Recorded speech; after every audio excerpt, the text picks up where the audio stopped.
ఈరోజు ఒక real story చెప్తాను. నా friend Raj father investment story. Video చివరి వరకు చూడండి. రాజ్ వాళ్ళ ఫాదరు గవర్నమెంట్ ఎంప్లాయీ. 2004లో రాజ్ వాళ్ళ ఫాదరు రిటైర్ అయ్యారు. పిఎఫ్ గ్రాట్యుటీ కలిపి 8 లక్షలు చేతికి వచ్చింది. వాళ్ళు అంత పెద్ద మొత్తంలో ఒకేసారి అంత అమౌంట్ చూడడం అదే ఫస్ట్ టైం. ఎలా ఇన్వెస్ట్ చేయాలో అనే కన్ఫ్యూజన్. బ్యాంకులో ఎఫ్డి చేయడం ఈజీ అండ్ రిస్క్ లేని పని. కానీ రాజ్ వాళ్ళ ఫాదర్కి మనసు ఒప్పలేదు.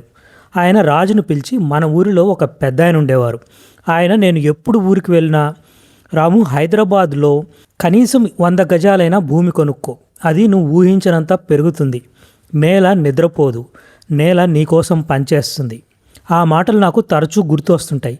కానీ నాకు భయం వేసేది, డబ్బు పోతుందేమో, మనకు ఎలా ఇన్వెస్ట్ చేయాలో తెలియదు అని. 1970లో ఆబిడ్స్లో గజం 50 రూపాయలు. 1990లో జూబ్లీ హిల్స్లో గజము 1000 నుంచి 2000 రూపాయలు ఉండేది. ఇప్పుడు అక్కడ రేట్లు చూసి నేను ఇన్వెస్ట్ చేయక తప్పు చేశానని ఫీల్ అవుతుంటా. సో ఇప్పుడు ల్యాండ్లో ఇన్వెస్ట్ చేద్దామని అనుకుంటున్నా అని అన్నారు. రాజు సరే అన్నాడు. వాళ్ళు ఇద్దరి కన్వర్జేషన్ విన్న రాజ్ అమ్మకు టెన్షన్ మొదలైంది. ల్యాండ్ వద్దు, రిస్క్ ఉంటుంది, ఎవరైనా కబ్జా చేస్తారు, డాక్యుమెంట్స్ ఎలా ఉంటాయో మనకు తెలియదు, ల్యాండ్ ఓనర్స్ ఎవరో మనకు తెలియదు, డబుల్ రిజిస్ట్రేషన్లు అంటున్నారు, అదంతా రిస్క్ అయిన పని, సగం గోల్డ్ సగం బ్యాంక్ ఎఫ్డి చేద్దాం అన్నారు. ల్యాండ్ కొనడానికి ఆమె అస్సలు ఒప్పుకోలేదు. ఆ రోజు అలిగింది. 2 రోజుల లాంగ్ డిస్కషన్ తర్వాత వాళ్ళు డిసైడ్ అయ్యారు, ల్యాండ్ ప్లస్ గోల్డ్ ప్లస్ ఎఫ్డీలో ఇన్వెస్ట్ చేయాలని. ఆ వీకెండ్ ఒక ఏజెంట్ను తీసుకొని వాళ్లకు ఫెమిలియర్గా ఉన్న మియాపూర్లో తిరిగారు. ఎందుకంటే వాళ్ళ రిలేటివ్స్ కొంతమంది అక్కడికి దగ్గరలో ఉండేవాళ్ళు. అప్పట్లో మియాపూర్ అంటే NH65. ఆ రోడ్డు మీద గంటకు ఒక బస్సు తిరిగేది BHL వరకు. అక్కడక్కడ కిరాణా షాపులు, మెడికల్ షాపులు కూడా చాలా తక్కువగా ఉండేవి. ఏజెంట్ చెప్పాడు, సార్ గజము 2000, మెయిన్ రోడ్డు NH65కి దగ్గరలో ఉంది, మంచి డెవలప్మెంట్ వస్తుంది, కూకట్పల్లి నుండి చందానగర్ వరకు సిటీ ఎక్స్పాండ్ అవుతుంది, MMTS ట్రైన్ ఫెసిలిటీ కూడా వస్తుంది అని జస్ట్ వాళ్ళను కొనడానికి ఒప్పించడానికి. రాజ్ ఫాదర్కి ప్లాట్ నచ్చింది. 250 గజాలు, 2000 per స్క్వేర్ యార్డ్. రాజ్ ఈ ప్లేసు డెవలప్ అవుతుంది, ప్లాట్ తీసుకుందాం అన్నారు. ఫాదర్ డెసిషన్ విని రాజ్కు ఉత్సాహం భయం రెండూ కలిగాయి. ఏజెంట్ మొహం వికసించింది. సార్ మీరు 10 ఏళ్ల తర్వాత నన్ను తలుచుకుంటారు అన్నాడు ఆనందంగా. రాజ్ మరియు ఫాదర్ నవ్వుకున్నారు. సో వాళ్ళ దగ్గర ఉన్న 8 లక్షల్లో 250 గజాలు ఇంటూ 2000, 5 లక్షలు పెట్టి ప్లాట్ కొన్నారు. 1,50,000కి గోల్డ్ కొన్నారు. అప్పుడు గోల్డ్ తులం 5,600 ఉండేది.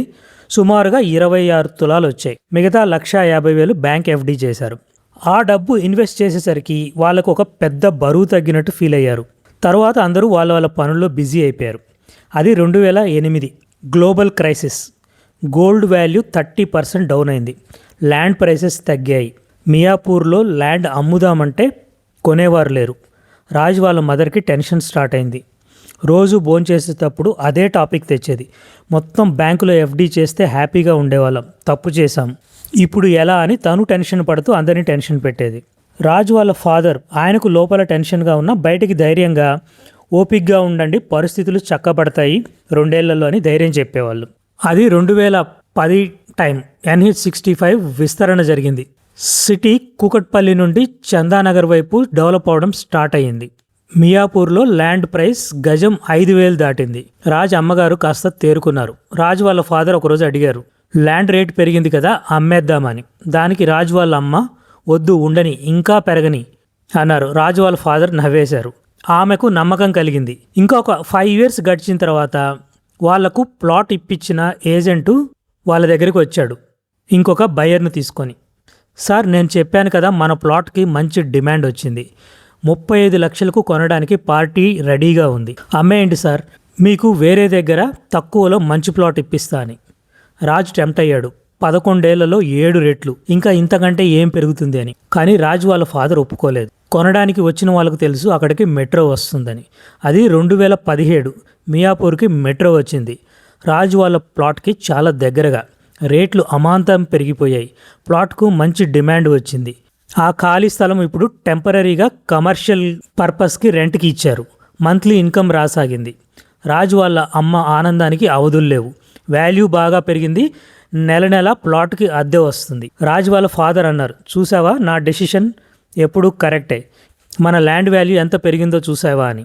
దానికి రాజు వాళ్ళ మదర్ ఆ బంగారం కూడా బాగానే పెరిగింది కదా అని సమర్థించుకున్నారు. 2020 కోవిడ్ తర్వాత ప్లాట్ రేటు గజం 70,000కు చేరింది. రాజు వాళ్ళ ఫాదర్ కోవిడ్కి సీరియస్గా ఎఫెక్ట్ అయ్యారు. ఆయన రాజుకు చెప్పిన ఆఖరి మాటలు, రాజ్ నీకు అత్యవసరం అయితే తప్ప ఆ ల్యాండ్ అమ్మొద్దు. ఆ 250 గజాల స్థలం నీ లైఫ్ను నిలబెడుతుంది. ఎటువంటి పరిస్థితులు వచ్చినా నీకు అది పెద్ద భరోసాగా ఉంటుంది. డబ్బు గురించి నువ్వు టెన్షన్ పడాల్సిన అవసరం రానివ్వదు. 2024లో మియాపూర్ ప్లాట్ ప్రైస్ గజం ₹1,00,000. 2026లో దాని ప్రైసు 1,20,000. రాజ్ ప్లాట్ విలువ ఇప్పుడు 3 కోట్లు. ఇది ఎంతో ఆలోచించి కోకాపేట్లోనో మాదాపూర్లోనో గచ్చిబౌలిలోనో కొన్న ఇన్వెస్ట్మెంట్ కాదు. ఇది ఒక సింపుల్ మిడిల్ క్లాస్ ఫ్యామిలీ సింపుల్గా చేసిన ఇన్వెస్ట్మెంట్. ఇప్పుడు ఒకసారి వాళ్ళ ఇన్వెస్ట్మెంట్ని ఒకసారి కంపేర్ చేద్దాం. ప్లాట్ 5 లక్షలు, ఇప్పుడు వాల్యూ 3 కోట్లు, అంటే 22 ఇయర్స్లో 60 టైమ్స్ పెరిగింది. బంగారం 1,50,000 కొన్నారు, ఇప్పుడు దాని వాల్యూ 39 లక్షలు, అంటే తులం యావరేజ్గా 1,50,000 వేసుకుంటే అంటే 26 టైమ్స్ పెరిగింది. ఎఫ్డి గురించి మాట్లాడుకోవాల్సిన అవసరం లేదు, ఎందుకంటే అది జస్ట్ వాళ్ళ ఎమర్జెన్సీ పర్పస్ కోసం పెట్టుకున్నారు. ఈ కథ నుంచి మనం నేర్చుకోవాల్సింది ఏంటి? ఫస్ట్ది 60-30-10 ఫార్ములా. 60% ల్యాండ్, అది సంపద సృష్టి కోసం. 30% గోల్డ్, అత్యవసరాలకు లిక్విడిటీ కోసం. 10% ఎఫ్డి, మనశ్శాంతి కోసం, భరోసా కోసం. ఎందుకంటే జీవితంలో అన్నీ ఒకే చోట పెట్టకూడదు. ఒకటి పడిపోతే మిగతావి నిలబెడతాయి. వారెన్ బఫెట్ గారు చెప్పినట్టు అన్నీ ఒక బాస్కెట్లో వేయకండి. రిస్క్ను డిస్ట్రిబ్యూట్ చేయండి.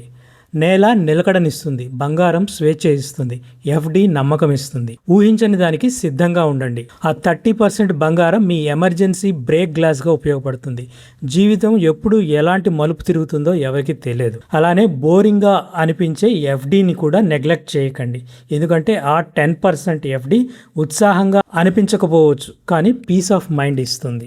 ఇప్పుడు ఇక్కడ రిస్క్ ఫ్యాక్టర్స్ చూద్దాం. బంగారం కొనడంలో రిస్క్ ఏంటి? ఫస్ట్ థింగ్, కొనడంలో మోసం. బంగారం కొనడానికి వెళ్తే చాలా జాగ్రత్త. హాల్మార్క్ లేదంటే ఆ బంగారం నకిలీ అయ్యే అవకాశం ఉంటుంది. 18 క్యారెట్స్ని 22 క్యారెట్స్ అంటూ మోసం చేస్తారు.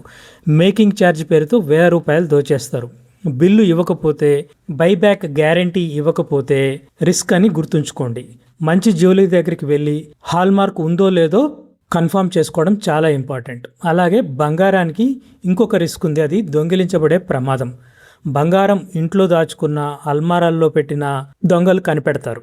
సో బంగారం ఇంట్లో ఉంటే ఎప్పుడు టెన్షన్ అనేది ఉంటుంది. బ్యాంక్ లాకర్లో అంటారా, బ్యాంకు కూడా దానికి బాధ్యత తీసుకోదు. దానికి చాలా రిస్క్ ఫ్యాక్టర్స్ ఉన్నాయి.